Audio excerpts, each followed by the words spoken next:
There's been loads of highlights. I wrote a play called Hopelessly Devoted, which has been like a massive struggle. Really fought with. The text was just not right, and it went on, and I wasn't happy with it. And there was things were not quite right, and then it just went on again a couple of months ago and had its third run. It felt like a real victory because we got it right. We had a new cast, a new director. The script had been really worked, and I went and saw it a couple of weeks ago at the Roundhouse, and it was last night, and I was so proud of just the whole team. That's the thing about theatre which is really interesting, is that every single person is just part of this true collaborative whole, and you kind of, I don't mean whole like, I mean like whole with a W. Anyway, so it was a real moment because I just felt like really part of something. I felt like we'd really fought this kind of difficult piece and we made it work. That was a highlight. Mercury's a massive highlight because it was just such a great party, and I just felt so proud, and it's kind of unbelievable to be there after so long of like trying to make music. And then touring, I've been touring, that's been so cool. And I had a poetry book that came out, that was pretty mental. Yeah, sorry, that's a bit of a shopping list actually.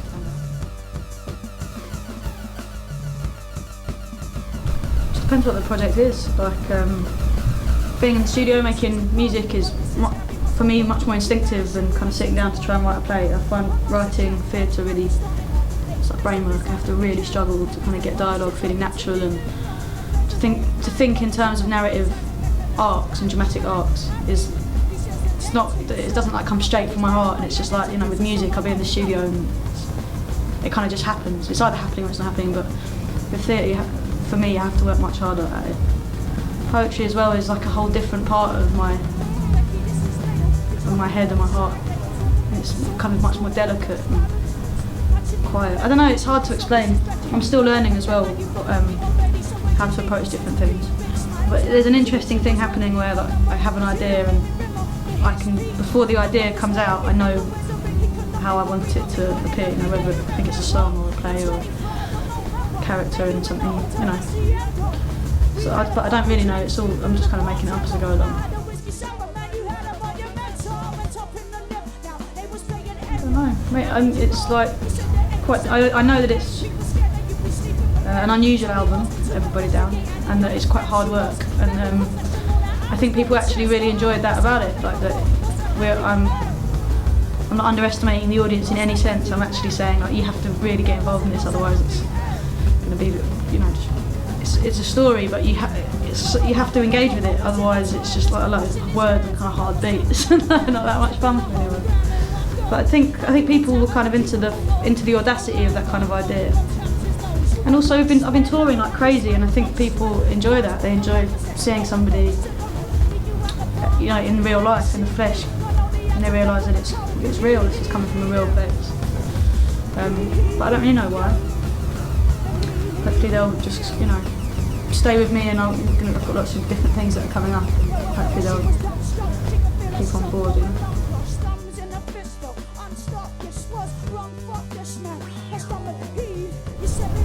Yeah, there's a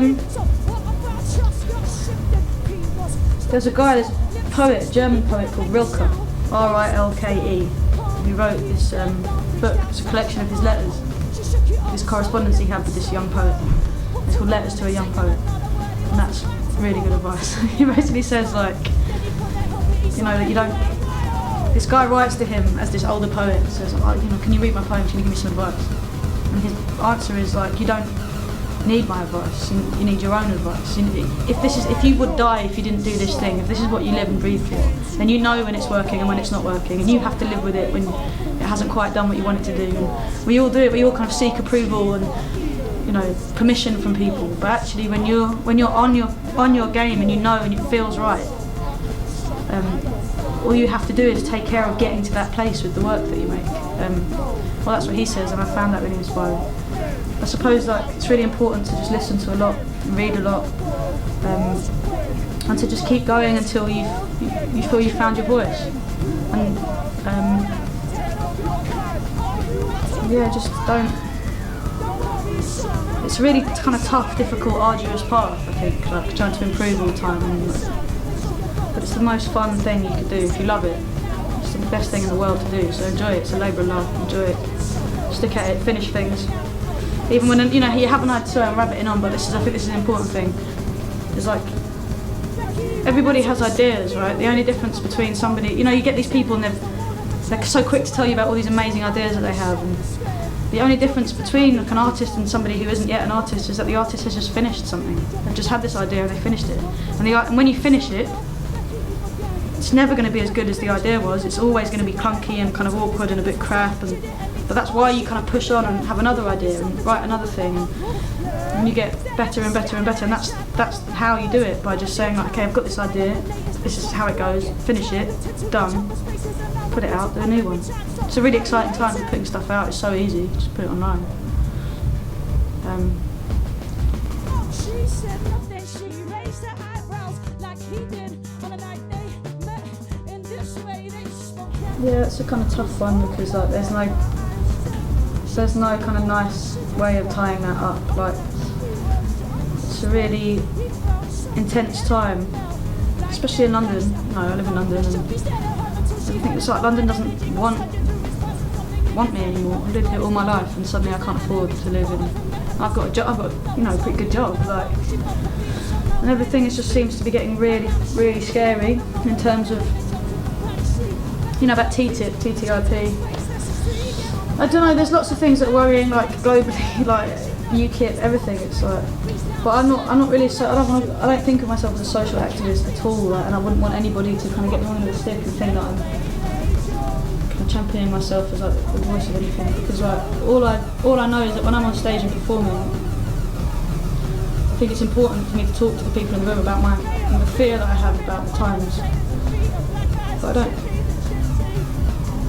don't know what even the questions are, let alone the answers, you know, but I'm trying to sort myself out, to give myself some time where I can engage with some of these things a bit more closely, because actually there's no excuse for my ignorance. Like, I can feel this fear, fine, but if I look at what's happening politically and I feel so disengaged from it that I don't even understand how it can be going on, then how am I going to address it in any sense? So I'm just trying to work out how we got here and where we're going. I don't know, it's a really kind of rubbish, floaty way of saying it's too big, I don't really know what to say.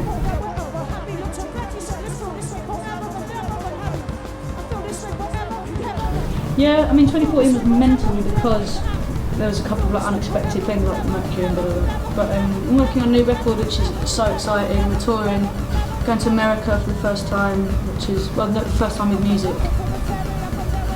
I've got a novel that I'm desperately trying to finish.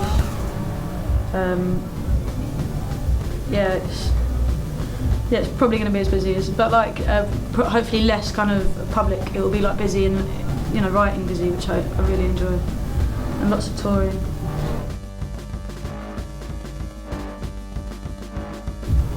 I think sometimes in creative relationships, often there's like a friction between two people, and it's really useful, it's good, but it's this kind of friction of egos or whatever. But we just have the complete opposite of that, where like everything that he does, I think it's like amazing, and I just want him to just do better and better, and he just wants me to do better and better. So we just go in the studio and we're just all the time going, oh my god, it's just like, and he knows we're kind of learning how to communicate in this really interesting way where, you know, not much actually needs to be said. It's like it's working, and we can just spend like a whole day, and it's really productive. We work really quickly, really intensely, and I think we just get it. He gets it. He gets what I'm trying to do. I don't know. I think every vocalist kind of dreams of meeting a producer who can push them on to doing like, you know, whatever they want without feeling like you're kind of crowding somebody's musicality. Because if you know, for me, lyrics they're so intense, obviously, and so important. But I've worked with musicians before, and it's like, you know, I'm speaking over their nice bit, and like there's kind of weird energies of like, oh, don't be, you know, don't shine too bright because everybody's got. But with me and Dan, it's just like, okay, let's. Don't know.